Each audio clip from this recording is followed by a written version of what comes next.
They didn't build it to be beautiful. Not for tourists, not for photos, not for history books. They built it for one reason: fear. Stand before these stones, and a question rises with the wind. What drives an empire to drag a wall across mountains for thousands of kilometers? How many lives are you willing to sacrifice to feel safe? Can a wall truly stop an invasion? Or does it only reveal how afraid you are? We call it the Great Wall of China, but that name is too clean. It hides the frozen hands that built it, the bodies that never returned home, the rulers who stared into the northern darkness and imagined enemies gathering beyond the horizon. Before it became a symbol, it was a border between two worlds. To the south, farms, cities, families, slow daily life. To the north, endless steppe, fast riders, tribes who could appear like a storm and vanish just as quickly, leaving fire and silence behind. For centuries, the same nightmare repeated. Sudden raids, burned villages, stolen harvests. Dynasties changed, emperors rose and fell, but the fear never left. At first, there was no single wall, only fragments, earth barriers, wooden fences, isolated forts. Each generation added a piece. Each ruler believed his section would finally stop the threat. None truly did. Then fear became a plan. An emperor rose with one obsession: unity, one system, one law, one empire, one border. He looked north and saw weakness, gaps, open land, vulnerability, and he decided those gaps must disappear.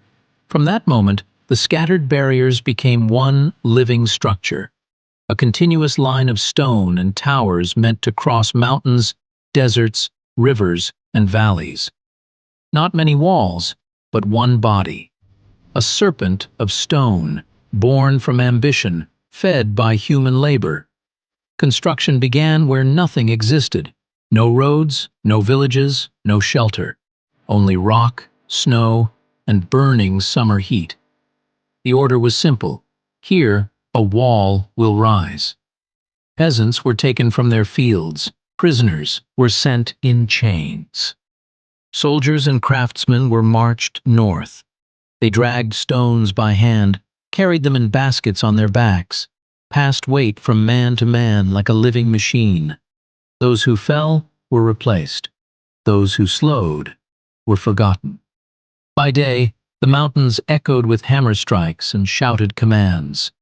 By night, fires burned while men stared into darkness, thinking of families they might never see again. For the rulers, the wall was more than defense. It was a message. It said, "This land has an edge. This empire has a limit, and beyond it, nothing is allowed to enter." But walls do not erase danger. They only reshape it. The riders of the steppe did not vanish. They searched for weak points. They crossed frozen rivers in winter. They bribed commanders. They waited for moments when vigilance faded. The wall slowed them. It warned against them. But it never made the empire invincible. Along its length rose watchtowers, each one an island of stone. Inside lived soldiers who spent years watching the horizon. Their task was simple: observe the sky, the land, the smoke. Because the wall was also a communication system. Fires lit in one tower could be seen in the next. One signal meant sighting. Two meant danger. Three meant invasion. In minutes, warnings could travel hundreds of kilometers, faster than any horse. Over centuries, the wall changed. Some parts collapsed and were abandoned. Others were rebuilt stronger, with bricks, drainage, stairways, cannon platforms. Dynasties that once feared the steppe fell. And at times, rulers descended from the steppe itself took power, using the very wall meant to stop them. The wall outlived its creators, outlived its enemies. outlived the fears that gave it birth. And with time, a myth was born that the Great Wall is the only human structure visible from space. It isn't. From orbit, it blends into mountains and valleys. Its power was never meant for the sky. Its power is here, on the ground. Today, tourists walk its stones. They take photos, fly drones, smile at the view. Far from the restored sections, the wall crumbles. Grass breaks through the bricks. Towers collapse into silence. Yet every stone still carries weight, not just of rock, but of lives. For many in ancient China, the wall was believed to be built upon the bones of those who died constructing it. Whether literal or not, the idea reveals the truth. This monument was paid for in human exhaustion, hunger, and fear. The Great Wall did not stop all wars. It did not prevent all invasions. But it stands as proof of what an empire will do when it feels threatened. How far it will go. How much it will demand. If you ever stand on it, stop for a moment. Look beyond the view. Imagine the human chain pulling stone up the mountains, the watchman staring into the cold night, the rulers calculating how many lives could be spent for security. Because the Great Wall is not just a structure. It is a question carved into the earth.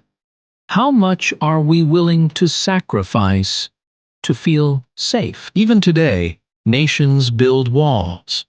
Borders rise. Fences stretch across deserts, rivers, and cities. Different materials, different times, but the same emotion. Fear of the unknown on the other side. The Great Wall reminds us that security built only on stone is never complete. Real safety is fragile. It depends on stability, on understanding, on balance. When those disappear, even the longest wall in the world becomes only a line in the dust. Empires fall. Dynasties fade. But the consequences of their decisions remain carved into the landscape. The men who carried stones on their backs are gone. The emperors who ordered the work are dust. The invaders they feared have vanished into history. Yet the wall still stands. Not as a triumph, not as a guarantee of safety, but as a memory. A memory of how far human beings will go when they feel surrounded. How much they will build. How much they will destroy. How many lives they will spend. And as the wind moves along its towers and broken steps, it carries the same silent warning across the mountains. Power fades. Fear repeats. But history remembers.